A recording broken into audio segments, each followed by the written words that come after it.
O Ike Grafista, ele é um cara que fica, como o próprio nome do perfil sugere, mais atento aos gráficos. E ele diz, na minha opinião, o Bitcoin tá apenas repicando. Testou a média de 21 e mantém tendência de queda. É uma leitura? Eu não uso análise gráfica. Eu uso muito fluxo e níveis de preço, né? Então, assim, eu, por exemplo, obviamente eu olho o gráfico, né?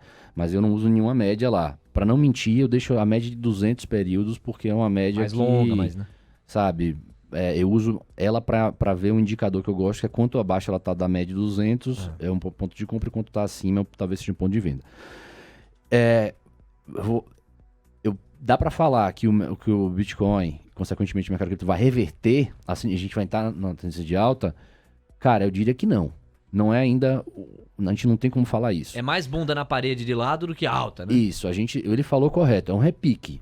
Tá. Só que a questão é qual a força desse repique. Todos os repiques que a gente vinha tendo são repiques muito, muito fracos. A gente não consegue fazer um movimento que assuste o vendedor. Sim. Porque a gente tem que pensar assim, no lado da psicológico, o mercado ele é sempre muito psicológico, né? Sobretudo no curto prazo. Exatamente. Então, a gente tem que pensar o quê? Como é que eu sou um cara que tenho que fazer uma operação de $1 bilhão.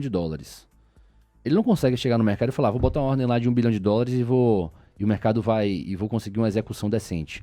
Não, ele vai executar com preço péssimo. E esse cara que opera grande, ele opera olhando risco-retorno, níveis de risco e tudo mais. Então, para ele, até para o cara que quer se manter short, é melhor o quê? Ele criar um movimento de recuperação, nesse caso, a gente está falando de uma tendência de baixa, porque você dá esperança para o cara que está bull e o que acontece? Ele vai puxar o preço e ele consegue vender mais alto. Perfeito. Então, é um jogo muito psicológico que a gente tem que entender e a gente tem que pensar, porque a maioria das pessoas opera pequeno.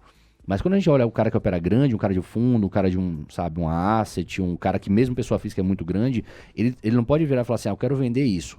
Uhum. Ele não tem como fazer isso, porque senão destrói o mercado. Ou ele destrói o mercado, ou ele puxa o mercado demais. Então ele fala, bicho, eu preciso, principalmente quando o cara tá short. Porque pra cima, não tem limite. Pra baixo você tem um limite.